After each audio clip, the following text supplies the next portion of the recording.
যেমনটা লাস্ট এপিসোডে আমরা দেখেছিলাম, চানসিং সে সুইয়া রঙের বিয়ের সেরেমনি থামাতে যাওয়ার জন্য রওনা হয়েছিল, কিন্তু মিস ময়ু তাকে বাইরে থেকেই থামিয়ে দেয় এবং তাকে একটি ইলিউশনের মধ্যে ফাঁসিয়ে দেয়। কিন্তু চানসিং এত সহজে হার মানার মানুষ ছিল না, সে সেই ফর্মেশনেরও সমাধান বের করে ফেলে।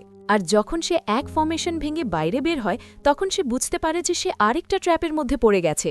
তবে সেখানে থাকা ড্র্যাগন তাকে মারার চেষ্টা করলে চানসিং তার সাথেও ডিল করে ফেলে এবং তাকে কথা দেয় যে সে তাকে এখান থেকে বের করে দেবে, বদলে সেই ড্র্যাগন তাকে ওই ট্র্যাপ থেকে বাঁচিয়ে বাইরে বের করে দেয়। এরপর চানসিং যখন বাইরে আসে, তখন অজান্তেই সে সরাসরি এমপ্রেস থিয়ানহাইয়ের কাছে পৌঁছে যায়, আর একটি ফুলদানি যখন তার উপর পড়তে যাচ্ছিল তখন সে সেটাকেও সরিয়ে দেয়। এরপর যখন সে প্যালেসের ভেতরে প্রবেশ করে, তখন সেখানে বিয়ের একদম শেষ সেরেমনি চলছিল, যেখানে সবার কাছে জিজ্ঞেস করা হচ্ছিল কারো কোনো অবজেকশন আছে কিনা। ঠিক তখনই চানসিং সেখানে প্রবেশ করে এবং বলে যে তার এই বিয়েতে সমস্যা আছে। এটা দেখে সেখানে থাকা সবাই অবাক হয়ে যায়, এই ছেলেটা আসলে কে? অর্ধেকের বেশি মানুষ তো তাকে চিনতই না যে সে ন্যাশনাল একাডেমির মাস্টার।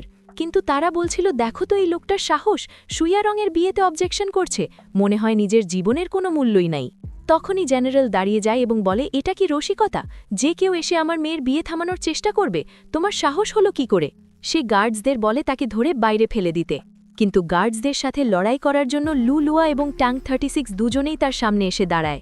এটা দেখে জেনারেল বলে, তোমরা কে, তোমাদের ব্যাকগ্রাউন্ড কি তা নিয়ে আমার কোনো পরোয়া নেই। আমি তোমাদের ক্রিমিনালের মতো ডিল করব, আর তোমাদের পরিণতিও হবে ক্রিমিনালদের মতোই।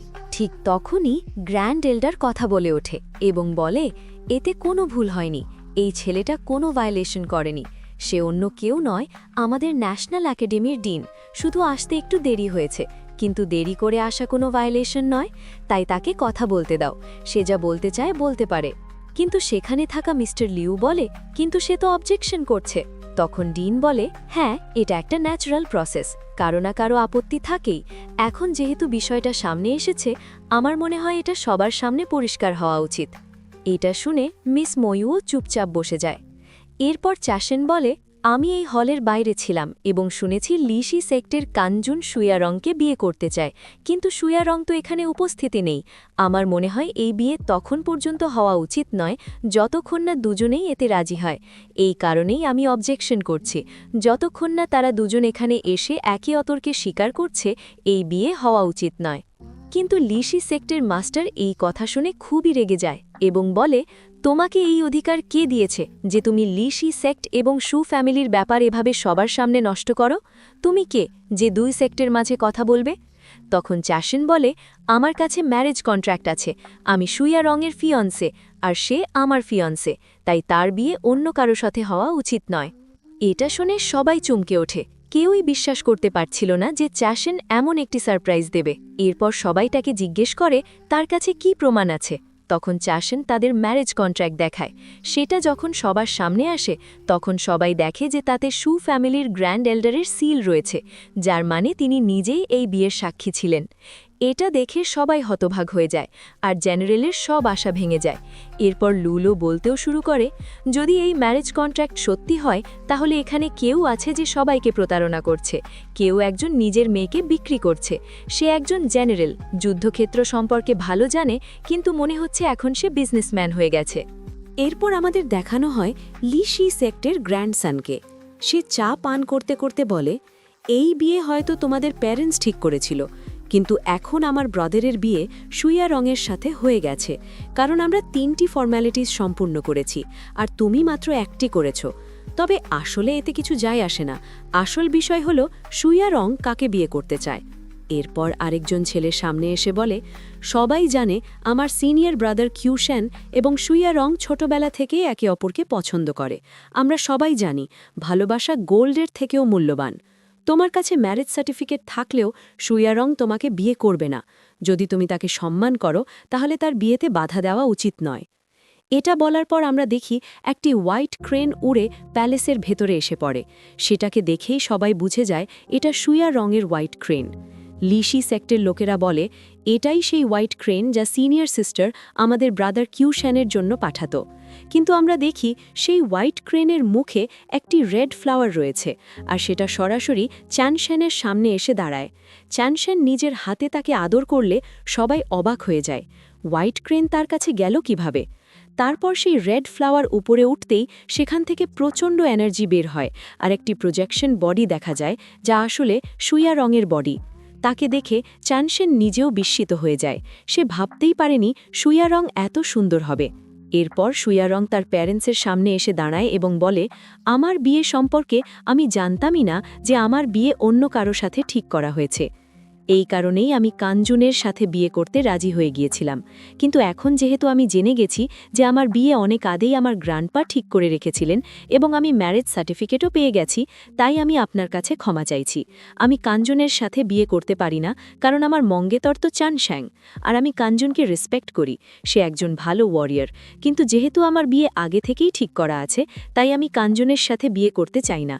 এটা বলার পর তার প্রজেকশন বডি সেখান থেকে অদৃশ্য হয়ে যায়, আর সবাই বুঝে যায় যে সুইয়া রং এখন চানশ্যাংয়ের সাথেই বিয়ে করতে চায়। এতে চানশ্যাং বেশ খুশি হয়ে যায়, আর ট্যাঙ্ক 36 তাদের নিয়ে মজা করে বলে, কি বলেছিলে তোমরা? ভালোবাসা তো গোল্ডের থেকেও বেশি মূল্যবান। কিন্তু লিশি সেক্টর মাস্টার রাগে ফেটে পড়ে এবং বলে এটা হতে পারে না। সুইয়া রঙের কাছে ফিনিক্স ব্লাড লাইন আছে আর আমার ছেলের কাছে ড্র্যাগন ব্লাড লাইন। যদি এরা দুজন বিয়ে করে তাহলে আমরা ভবিষ্যতে ডিমন্সদের একসাথে সাপ্রেস করতে পারবো। এই একটা বিয়ের কারণে আমাদের অনেক বড় লাভ হতে পারে। এই ছেলেটা তো একদমই ওয়ার্থলেস এবং নিকৃষ্ট। এর সাথে বিয়ে করে সুইয়া রং নিজেরই অপমান করবে। তখন লু বলে, তোমরা এভাবে বাজে কথা বলে বা আমাদের ইনসাল্ট করে সুইয়া রঙের সাথে বিয়ে করতে পারো না। কিন্তু চানশ্যাং তাতে বলে, এদের সাথে আর্গিউ করার দরকার নেই, এরা আগেই নিজেদের অপমান করে ফেলেছে। তখন ট্যাঙ্ক 36 বলে, আমাকে কথা বলতে দাও। চানশ্যাং বলে, না, আমরা নিজেদের অপমান করাবো না। কিন্তু ট্যাঙ্ক 36 বলে, আমি এদের ইটের জবাব পাথর দিয়ে দেব। সে জোরে বলে ওঠে, তোমাদের শিক্ষা দরকার, আমি শেখাবো। তোমার সাহস হলো কি করে? তুমি নিজেকে কি ভাবো? তুমি আমাদের হোলি মাস্টারের ম্যারেজ সিলকে ডিনাই করছো। এটা কিভাবে সম্ভব? সে আমাদের সেক্টর হোলি মাস্টার, আর তার সিলকে অস্বীকার করা মানে আমার জু ফ্যামিলির মাস্টারকে অস্বীকার করা। কিন্তু লিশি সেক্টর মাস্টার বলে, আমরা শুধু ডিমন্সদের থামাতে চাই। তখন ট্যাঙ্ক 36 বলে, শু ফ্যামিলি কখনোই ডিমন্স থামানোর জন্য ফ্রন্টলাইনে যায়নি আর কখনো যাবে না। আর তুমি ভাবছো এই বিয়ে নর্থ আর সাউথকে এক করে দেবে? এটা কখনোই হবে না। এটা শুনে সেই মাস্টার বলে, এই ছেলে খুব জেদি। তখন ট্যাঙ্ক 36 বলে, তুমি নিজেও পাগল আর বুড়ো। তুমি ভাবো তুমি রাইটিয়াস মাস্টার, কিন্তু তুমি এখন ভিলেন হয়ে গেছো, আর তোমার বিন্দুমাত্র লজ্জাও নেই। এই কথা লিশি সেক্টর মাস্টারকে হতবাক করে দেয়। সে বলে, দেখো এর সাহস, আমার সেক্ট সম্পর্কে এমন কথা বলছে। তখন ট্যাঙ্ক 36 চানশ্যাংকে জিজ্ঞেস করে, কেমন দিলাম? লু ইশারা করে বলে, দারুণ।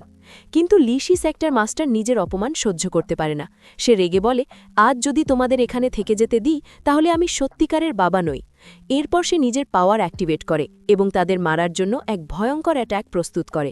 এক বিশাল সর্ড অ্যাট্যাক তাদের দিকে ছড়ে দেয়। এই অ্যাট্যাক এত শক্তিশালী ছিল যে 3 জন ডিসাইপল হতবাক হয়ে দাঁড়িয়ে যায়। তারা বুঝতেই পারছিল না কিভাবে এটা থামাবে। ঠিক তখনই হঠাৎ এক ওয়ারিয়ার এসে উপস্থিত হয় এবং এক পাঞ্চে সেই জয়েন্ট সোয়ার্ডটাকে টুকরো টুকরো করে দেয়, আর সাথে লিশি সেক্টের মাস্টারকে দূরে ছুঁড়ে ফেলে দেয়। এটা দেখে সবাই অবাক হয়ে যায়, কারণ যে ব্যক্তি সোয়ার্ড ধ্বংস করেছিল সে আর কেউ নয়, হেভেনলি জেনারেল জিন ইউ। সে 4 হেভেনলি জেনারেলসের লিডার। লোকেরা বলতে থাকে, এ তো এম্পারারের সাথে বাডি সিটিতে থাকতো, এখানে কি করছে? এখানে কি হচ্ছে? সে এখানে কেন এসেছে আর এদের সাহায্য করছে কেন? তখন মিস ময়ু বলে, যদি জিন ইউ এখানে থাকে তাহলে এর মানে এই মেয়েটা অবশ্যই কোনো প্রিন্সেস। সবাই লুয়ের দিকে তাকায়। লু বলে, মাস্টার, আমাকে ক্ষমা করবেন, আমি আমার আইডেন্টিটি লুকিয়ে রেখেছিলাম, কিন্তু এখন সবকিছু আমার উপর ছেড়ে দিন। এরপর সে নিজের ট্রু আইডেন্টিটি প্রকাশ করে বলে, আমার নাম বাই, আমি বাডি ফ্যামিলির প্রিন্সেস। এটা শুনে সবাই দাঁড়িয়ে যায়। লু বলে, আমার ফ্যামিলি বাডি সেক্টর এক গ্রেট প্রিন্সেস, আর আমার ফাদারের নাম বাসিও। এই নাম শুনেই সবাই মাথা নত করে তাকে গ্রিট করে। কেউই তার সামনে কিছু বলার সাহস পায় না, এমনকি সুইয়া রঙের ফাদারও মাথা নিচু করে। লুরোলা বলে, আমার ফ্যামিলি এখন শুধু চানশ্যাং, আর সেও আমার মাস্টার। সে চানশ্যাংকে ইশারা করে বলে, এখন সব আমি হ্যান্ডেল করব। এরপর সে বলে, তোমরা রাইটিয়াসনেসের কথা বলছো? তোমরা ভুলে গেছো আমাদের ফ্যামিলি ডিমন রেসকে হারানোর জন্য কত দূর পর্যন্ত আমাদের সেক্ট বিস্তার করেছে। আমরা কাউন্টলেস উইক্টরি অর্জন করেছি ডিমন্সদের সাপ্রেস করে এবং তাদের টেরিটরি থেকে তাড়িয়ে দিয়ে। শুধু আমাদের ডিমন রেস আর হিউম্যান রেসই মনস্টার্সদের বিরুদ্ধে সব সময় পাশাপাশি লড়ে এসেছে। তোমরা কল্পনাও করতে পারবে না যে 1.8 মিলিয়ন সোলজার্স নর্দার্ন টেরিটরিতে তাদের রক্ত ঝরিয়েছে। নর্দার্ন ডিমন্স আর হিউম্যানস সব সময় একসাথে কাজ করেছে এবং মনস্টার্সদের পিছনে ঠেলে দিয়েছে। আমাদের একটি ইটার্নাল অ্যালায়েন্স আছে যার মাধ্যমে আমরা পুরো বিশ্ব শাসন করতে পারি। সে আরও বলে, যদি তোমরা এখানে রাইটিয়াসনেসের কথা বলো তাহলে জেনে রাখো এখানে সত্যিকারের রাইটিয়াসনেস শুধু আমাদের। তোমরা শুধু তোমাদের রাইটিয়াসনেস আমার মাস্টারের বিরুদ্ধে ব্যবহার করতে পারো, আর কিচ্ছুই না। আমি কি তোমাদের জিজ্ঞেস করতে পারি আমার ফ্যামিলি কি জ্ঞান জনের ফ্যামিলি থেকে কম? যদি শুয়ে রং আমার মাস্টার চ্যানশ্যাংয়ের সাথে বিয়ে করে তাহলে নর্থ আর সাউথ এমনিতেই এক হয়ে যাবে, কিন্তু তোমরা রাইটিয়াসনেসের নামে শুয়ে রংকে জোর করে অন্য কারোর সাথে বিয়ে করাতে চাইছো। এটা লজ্জার বিষয়। তোমরা কারো মঙ্গেতরের বিয়ে জোর করে অন্য কারোর সাথে দিচ্ছ। আমার তো মনে হচ্ছে লিশি সেক্টের মাস্টার হয়তো কোনো ডিমন স্পাই। এটা শুনে লিশি সেক্টের মাস্টার চমকে যায়। সে কিছুই বলতে পারে না। এরপর লুও বলে, মাস্টার, এখন আমাদের এখান থেকে চলে যাওয়া উচিত। এটা বলেই তারা সেখান থেকে চলে যায়। ট্যাঙ্ক 36-এর ফেলো ডিসাইপলস তাকে বলে, তুমি কি করেছ? এখনই ক্ষমা চাও, না হলে তোমাকে সেক্ট থেকে বের করে দেওয়া হবে। ট্যাঙ্ক 36 বলে, আমি এমন সেক্টে থাকতে চাই না যেখানে আমাকে কথা বলারও অনুমতি দেয় না। এটা বলেই সে নিজের সেক্ট টোকেন ছুঁড়ে ফেলে দেয় এবং হেভেনলি ডাও একাডেমিকে চিরতরে বিদায় জানায়। তার একসঙ্গে বলে, তুমি যদি হেভেনলি ডাও একাডেমি ছেড়ে দাও তাহলে তুমি গ্রেট এক্সামিনেশনে অংশ নিতে পারবে না। এরপর আমরা লুয়ের কণ্ঠ শুনি। সে বলে, সেই সময় কেউই বুঝতে পারেনি কেন ন্যাশনাল একাডেমির মাস্টার এবং তার ডিসাইপলস এমন কাজ করছিল, কিন্তু তারা যা করছিল তা ইতিহাসকে বদলে দিতে চলেছে। এবং এখানে চসঙ্গ ট্যাঙ্ক 36কে বলে যে আমার ন্যাশনাল একাডেমি সেই গ্র্যান্ড এক্সামিনেশনের জন্য কোয়ালিফাই করতে পারে। তখন ট্যাঙ্ক 36 বলে, যদি এমনই হয় তাহলে আমিও তোমার ন্যাশনাল একাডেমির অংশ। এটা শুনে লুভো খুব খুশি হয় যে অবশেষে এখন আমরা 4 জন হয়ে গেছি। কিন্তু অন্যদিকে আমাদের দেখানো হয় যে লিশি সেক্টর ডিসাইপলসরা তাদের কাছে আসে এবং বলে যে আমরা শুনেছি তোমরা ন্যাশনাল একাডেমি আবার নতুন করে খুলেছ। আমরা দেখতে চাই শেষ পর্যন্ত তোমাদের ন্যাশনাল একাডেমিতে কতটা শক্তি আছে। দুর্ভাগ্যবশত আমরা গ্রিন ফিস্টে অংশ নিতে পারিনি, কিন্তু আজ রাতে আমরা থার্ড নাইটের সব কিছু দেখতে চাই। আমি আমার লিসেন সেক্টর পক্ষ থেকে ন্যাশনাল একাডেমিকে আমন্ত্রণ জানাচ্ছি আমাদের সঙ্গে 2-2 হাত লড়ে একটা ম্যাচ করে দেখো। এটা শুনেই ট্যাঙ্ক 36 বলে, তোমার কি মনে হয় তুমি এত ভালোভাবে আমন্ত্রণ জানিয়ে আমাদের কাছ থেকে প্রতিশোধ নিতে চাও আর আমরা বোকা হয়ে যাব? তখন সেই ডিসাইপল বলে, হ্যাঁ, তোমরা আমাকে অপমান করেছ এবং একজন ডিসাইপল হিসেবে আমি আমার সেক্টের সম্মান ফিরিয়ে আনতে চাই, আর তার জন্য আমি তোমাদের সঙ্গে ফাইট করতে চাই। কিন্তু এখানে চসঙ্গ বলে, তোমরা শেষ পর্যন্ত এটা কেন করতে চাও? তখন সেই ছেলে বলে, আমি শুনেছি তুমি তোমার ম্যারো ক্লিনজিং রিফাইনমেন্টে ব্যর্থ হয়েছিলে, তাই আমি ভেবেছি একটা মার্শাল আর্ট কম্পিটিশন খুবই ভালো চয়েস হবে। এতে বোঝা যাবে তুমি একজন ডিজার্ভিং হাজব্যান্ড হতে পারো কিনা। আমাদের পক্ষ থেকে 2 জন ওয়ারিয়ার ফাইট করার জন্য আসবে, আর আমরা পিছনে দাঁড়িয়ে তাদের কমান্ড করব। এ ব্যাপারে তোমার কি মত? কিন্তু এখানে ট্যাঙ্ক 36 বলে, আমি এই ছেলেটার সম্পর্কে শুনেছি। সে 3000 দাও স্ক্রিপচার পড়েছে। তার সঙ্গে ফাইট করা মানে নিজের মৃত্যুকে ডেকে আনা। কিন্তু চসঙ্গ বলে, এই কম্পিটিশন বেশ ইন্টারেস্টিং হবে, এটা এখনই শুরু করা যাক। এটা শুনে লু বলে, মাস্টার, আমাকে আগে যেতে দিন, পরে আমার অন্য কাজও আছে। কিন্তু ট্যাঙ্ক 36 বলে, না, আমি আগে যাব, কারণ আমি এখানে নতুন। এটা বলার পর সে চসঙ্গের কানে কানে বলে, তুমি কি জানো এই 3 জন ওয়ারিয়ারই হ্যাজুরার র্যাঙ্কিংয়ের টপ লিস্টে আছে? এমনকি এদের মধ্যে যে সবচেয়ে উইক মেয়েটা, সেও 11তম নম্বরে আছে। তাদের তুলনায় আমরা কিছুই না, আমরা মারাত্মকভাবে পিটব। তখন চসঙ্গ বলে, তুমি শুধু আমার কমান্ড ফলো করো। এটা শুনে ট্যাঙ্ক 36 বলে, আরে বাহ, তুমি তো এখন থেকেই মাস্টারের মতো কথা বলছো। অন্যদিকে দেখা যায় লিশ সেক্টের পক্ষ থেকে এক মেয়ে আসে, তার হাতে একটা জয়েন্ট সোর্ড থাকে। এর মধ্যে সেখানে গ্র্যান্ড এল্ডার বাকি মাস্টার্সদের সঙ্গে এসে বলে, ঠিক আছে, যদি তোমরা বাচ্চারা এভাবেই সিদ্ধান্ত নিতে চাও তাহলে এই সিদ্ধান্ত একটাই ম্যাচে নির্ধারণ হবে। এটা বলার সাথে সাথে দেখা যায় তাদের দুজনের মধ্যে কম্পিটিশন শুরু হতে যাচ্ছে, আর ট্যাঙ্ক 36 লড়াই করার জন্য সঙ্গে সঙ্গে তার সর্ড বের করে। আমাদের বলা হয় যে সে এখন 11তম র্যাঙ্কিংয়ের ওয়ারিয়ারের সঙ্গে ফাইট করবে, যা তার জন্য প্রায় অসম্ভব। কিন্তু সবাই এই হিস্টোরিক্যাল ম্যাচ দেখতে চায়, কারণ দুজনের র্যাঙ্কিংয়ের মধ্যে আকাশ পাতাল পার্থক্য। এখানে আমরা লক চেইন শ্যাংকে দেখি। সেও ঠিক লিশ সেক্টের এল্ডার সানের মতোই চোখ বন্ধ করে। দুজনেই চোখ বন্ধ করে মাইন্ডের মাধ্যমে একটা গেম খেলছে। প্রথমে চশঙ্গু তার চাল চালায় এবং ওয়াটার সো টেকনিক ব্যবহার করতে বলে। তখন অন্য ওয়ারিয়ার তার সিস্টারকে মাউন্টেন ক্লাউড রাইস টেকনিক ব্যবহার করতে বলে। এভাবে দুজনই ভিন্ন টেকনিক ব্যবহার করে একে অপরকে পুশ করার চেষ্টা করে। এভাবে দেখা যায় ট্যাঙ্ক 36 প্রথম আক্রমণে কিছুটা প্রেশার অনুভব করে। সে বলে এর আয়রন সড খুবই কঠিন। এরপর সে মেয়েটি আবার অ্যাট্যাক করতে আসে। তখন শেনশেং তাকে ডজ করতে বলে। তারপর দুই দিক থেকেই একের পর এক অ্যাট্যাক চলতে থাকে। আর অন্যদিকে চানশাং গং ও সেই ছেলেটা দুজনেই মাইন্ড গেমস খেলছে। তারা দুজনেই একে অপর সম্পর্কে ভালোভাবেই জানত কে কী ধরনের চাল দিচ্ছে। দুজনেই 3000 দাও স্ক্রিপচার পড়েছিল। এখানে দেখা যায় সেই মেয়েটি একটি খুবই পাওয়ারফুল উইন্ড টর্নেডো ব্যবহার করে, যার কারণে সে ট্যাঙ্ক 36কে কাছে আসতে দেয় না। তখন শশী বলে, এত ভারী সোয়ার্ড এত সহজে ব্যবহার করছে, এটা আমি প্রথমবার দেখছি। হয়তো এটা জিং ডংলিং কান্ট্রির কোনো সোয়ার্ড টেকনিক। ভাবিনি তোমরা এত ছোট সেক্টর একটি ডাস্ট ক্যানন টেকনিক ব্যবহার করবে। সে সঙ্গে সঙ্গে hang Jiang third sword move ব্যবহার করতে বলে। তখন ট্যাঙ্ক 36 সেই টেকনিক ব্যবহার করে, কিন্তু মেয়েটি অল্পের জন্য সেই সোয়ার্ড ডজ করে ফেলে। এটা দেখে লিশ সেক্টের সেই ছেলে বলে, তাহলে তোমার কাছে আমার এই টেকনিকের সলিউশন আছে? কিন্তু চানসং বলে, ছোটবেলা থেকেই আমার শরীর খারাপ ছিল, যার কারণে আমি আমার এনার্জি সার্কুলেশন আমার ডিসাইপেলের সঙ্গে কানেক্ট করতে পারি না। আর আমি খুব শক্তিশালীও নই। তাই আমি আমার বেশিরভাগ সময় মেডিসিন পড়াশোনায় কাটিয়েছি, যার কারণে আমি মেরিডিয়ান সম্পর্কেও অনেক কিছু শিখেছি। তখন সেই ছেলে বলে, তাহলে তুমি একজন সোয়ার্ড মাস্টার হওয়ার পাশাপাশি একজন ফিজিশিয়ানও? অন্যদিকে দেখা যায় তাদের দুই ওয়ারিয়ারের ফাইট দেখে সব মাস্টার্স অবাক হয়ে যায় যে মাস্টার জুয়ের বাচার টেকনিক এম্পারারের শর্ট টেকনিকের সামনে একেবারেই মূল্যহীন ছিল। কিন্তু এখন মনে হচ্ছে এই টেকনিক্স অনেক ইভলভ হয়ে গেছে। মিস্টার লিউ বলে, ডিন এ ব্যাপারে আপনার কি মত? তখন ডিন বলে, যদিও তারা দুর্বল, কিন্তু তবুও তারা তাদের সোয়ার্ড টেকনিক্স একে অপরের সঙ্গে ফিউজ করছে। তাদের স্কিলস দেখে মনে হচ্ছে ভবিষ্যতে তারা বড় সোয়ার্ড মাস্টার হতে পারে। এই কথা শুনে সেই জেনারেল আর মিস ময়ু খুবই অবাক হয় এবং বলে, ট্যাঙ্ক 36 তো সম্প্রতি ওয়েস্ট থেকে ফিরে এসেছে। সেই যে মুভ ব্যবহার করছে সেটা ঠিক কিনা তাও জানা নেই। কিন্তু দেখা যায় চশঙ্গ তাকে গাইড করে ইভিনিং ক্লাউড গ্যাদারিং টেকনিক ব্যবহার করতে বলে। ট্যাঙ্ক 36 সঙ্গে সঙ্গে সেই টেকনিক ব্যবহার শুরু করে। অন্যদিকে সেই মেয়েটি একটি ফরমেশনের মাধ্যমে সেটা ব্লক করে। তখন চশঙ্গ তাকে মাউন্টেন শট টেকনিক ব্যবহার করতে বলে। এটা শুনে সেই ছেলে অবাক হয়ে যায় যে ইভিনিং ক্লাউডের পর মাউন্টেন টেকনিক ব্যবহার করছে। সে তার সিস্টারকে বলে, সাবধানে থাকো। কিন্তু দেখা যায় তার সিস্টারের সামনে অনেক শুকনো পাতা এসে যায়, যার কারণে সে বুঝতেই পারে না ট্যাঙ্ক 36 কোথা থেকে অ্যাট্যাক করতে যাচ্ছে। এদিকে ট্যাঙ্ক 36 আগুনের গোলার মতো তার দিকে এগিয়ে যায় এবং চার দিক থেকে তাকে আক্রমণ করতে থাকে। এটা দেখেই সেই ছেলেগুলোও অবাক হয়ে যায়। এটা তো স্ট্রংগেস্ট সোয়ার্ডম্যানশিপ, কিন্তু এর সঙ্গে সঙ্গে এটা অনেক বেশি এনার্জিও কনজিউম করে।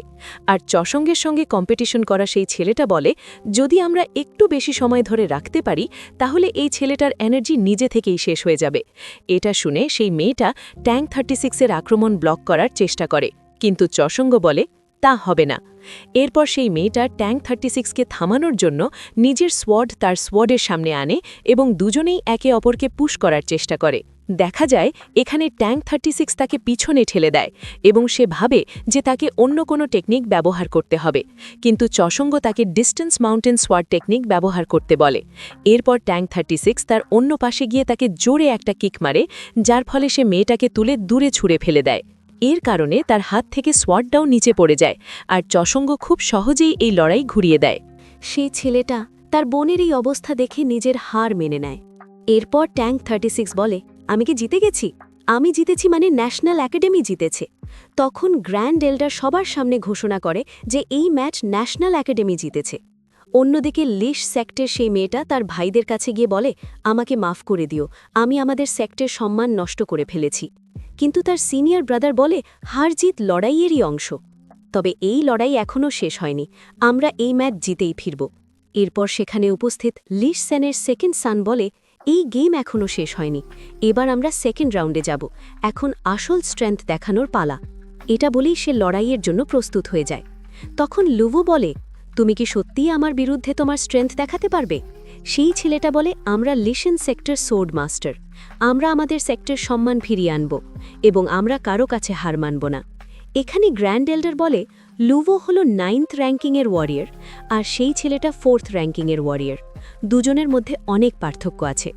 তখন ট্যাঙ্ক 36 বলে এই মেয়েটাকে শর্ট টেকনিক শেখানোর দরকারই নেই, কারণ সে বাই ফ্যামিলি থেকে এসেছে, তার নিজেরই অনেক শর্ট টেকনিক্স আছে। এখানে লু বলে আমি তোমাদের 7 ডিভাইন এবিলিটিজের মধ্যে আমার একটি ডিভাইন এবিলিটি দেখাই। আমি আগে আমার ট্রু পাওয়ার দেখাইনি, কিন্তু এখন যেহেতু গ্র্যান্ড এক্সামিনেশন আসছে, আমি আমার আসল শক্তি সবাইকে দেখাবো। সে যখনই তার এনার্জির সামান্য একটা ব্লো ছাড়ে, সেই এনার্জি এতটাই শক্তিশালী হয় যে সামনে থাকা কিন ইউয়ান সেটা থামাতে পারে না। কিন্তু তার সিনিয়র ব্রডার এসে সেই অ্যাটাক থামায় এবং বলে বিশ্বাসই হচ্ছে না এই মেয়েটা এত পাওয়ারফুল টেকনিক এত সহজে কম্প্রিহেন্ড করে ফেলেছে, এটা সত্যিই প্রশংসনীয়। লু বলে আমি বিশ্বাসই করতে পারছি না ব্রাদার, আপনি তো টংরিমে আছেন। কিন্তু অন্যদিকে সেই ব্রাদার বলে লুভো তার নতুন মাস্টারের অধীনে অনেক প্রগ্রেস করেছে, এর মানে চ্যাং চ্যাং সত্যিই নতুন ডিন হওয়ার যোগ্য এবং সে এটা ডিজার্ভ করে। এটা বলার পর সে তার ব্রাদার্স এবং সিস্টার্সদের নিয়ে সঙ্গে সঙ্গে সেখান থেকে চলে যায়। এখানে চং বলে এই ছেলেটা প্রোফাউন্ড রিয়াল অর্জন করেছে, তবুও সে এই লড়াইয়ে কোনো বাড়াবাড়ি করার চেষ্টা করেনি, এর মানে সে ভালো স্বভাবের ছেলে। কিন্তু এখানে ট্যাঙ্ক 36 বলে তুমি কি ভাবছ, তোমার কি মনে হয় না এই লড়াইটা দারুণ ছিল? আজ রাতে আমরা এই জয়ের খুশিতে পার্টি করব। এদিকে দেখা যায় তাদের সেই চতুর্থ সাথীও সেখানে এসে পৌঁছায় এবং বলে আমাকে বলো কে লড়তে এসেছিল, আমি শুনেছি এখানে ফাইট হচ্ছিল, শুধু তার নামটা বলো, আমি তার হাড় ভেঙে দেব। কিন্তু সবাই তাকে দেখে হাসতে শুরু করে, কারণ লড়াই শেষ হয়ে গেছে এবং সে একেবারে শেষে এসেছে। একজন সিনিয়র দূরে দাঁড়িয়ে তাদের বকতে থাকে, বলে তোমরা জানো তোমরা কি করেছো, এর জন্য তোমাদের শাস্তি হতে পারে। কিন্তু শান শ্যাং তার ডিসাইপলসদের নিয়ে সেখান থেকে চলে যায় এবং সেই লোকটাকে ইগনোর করে, যেন তার কোনো গুরুত্বই নেই। পরের সিনে দেখা যায় তারা সবাই তাদের জয় উদযাপন করতে এক জায়গায় বসে আছে আর চারপাশে অনেক আতশবাজি হচ্ছে। তারা চংকে জিজ্ঞেস করে এখন সামনে প্ল্যান কি? তখন ডিমন ওয়ারিয়ার বলে আমি জানি মাস্টার কি চান, মাস্টার সামনে গিয়ে টপ 10 ডিসাইপলসের মধ্যে নিজের জায়গা করতে চান। এটা শুনে চং বলে আমি আমার মাইন্ড চেঞ্জ করেছি, আমি টপ 10 ডিসাইপলসদের হারিয়ে আমার জায়গা বানাবো। পরের সিনে দেখা যায় জু ডাইনেস্টির সেই ইয়াং মাস্টার খুব রেগে আছে এবং বলে এটা কিভাবে সম্ভব, সেই চ্যাং এত সহজে কিভাবে জিততে পারে, আমি এটা সহ্য করতে পারছি না। এটা বলার পর সে সামনে থাকা এক অসহায় মহিলার দিকে তাকায় এবং বলে আজ আমি তোমার দিয়েই শুরু করব, আজ আমি তোমাকে মারব, তোমার জীবন্ত চামড়া ছাড়িয়ে নেব, তারপর চংকেও শেষ করে দেব। এতক্ষণে হঠাৎ সেখানে আরেকজন ওয়ারিয়ারের প্রবেশ হয়, তাকে দেখে জু ডাইনেস্টির ইয়াং মাস্টারও ভয় পেয়ে যায় এবং বলে ব্রাদার তুমি তো ওয়েস্টার্ন ব্যাটলফিল্ডে ছিলে, তুমি কবে ফিরলে? তার ব্রাদার এসে বলে বিশ্বাসই হচ্ছে না, আমার যাওয়ার পর তুমি জু ডাইনেস্টির নাম মাটিতে মিশিয়ে দিয়েছ। আমি এটা কোনোভাবেই সহ্য করতে পারি না যে কোনো আউটসাইডার এসে আমার জু ফ্যামিলিকে অপমান করবে। এটা বলার পর সে যাওয়ার সময় নিজের স্পিয়ার দিয়ে তার ব্রাদারের কাঁধে আঘাত করে বলে তুমি চুপচাপ এখানে বসে থাকবে, বাইরে আসার কোনো দরকার নেই, আমাদের জু ফ্যামিলির অপমানের বদলা আমি নিজেই নেব, আমি দেখব কে সেই ন্যাশনাল একাডেমি খুলে রেখেছে। এটা বলার পর সে বাইরে বেরোয় আর বাইরে তার আর্মি দাঁড়িয়ে থাকে। সে তাদের বলে চলো আজ আমরা ন্যাশনাল একাডেমির সেই নতুন মাস্টারকে একেবারে শেষ করে দেব। এটা বলার সাথেই এই এপিসোড এখানেই শেষ হয়ে যায়। তো গাইজ, ভিডিওটা তোমাদের কেমন লেগেছে? আশা করছি তোমাদের অনেক পছন্দ হয়েছে, আর এর সাথে তোমাদের সবাইকে ঈদের অনেক অনেক শুভেচ্ছা। যদিও আমি অনেক দেরিতে বলতেছি, তবু আমি তোমাদেরকে ঈদ মুবারক বললাম, কিন্তু তোমরা এখন পর্যন্ত কমেন্টে আমাকে কিছু বললে না। ওকে গাইজ, তাহলে তোমরা আজকে পুরো দিনটা এনজয় করো, আর আমি আজকের মতো বিদায় নিই। So C you in the next video. I hope you all have a good Eid today. Before I leave, Eid Mubarak to everyone again. Okay, goodbye.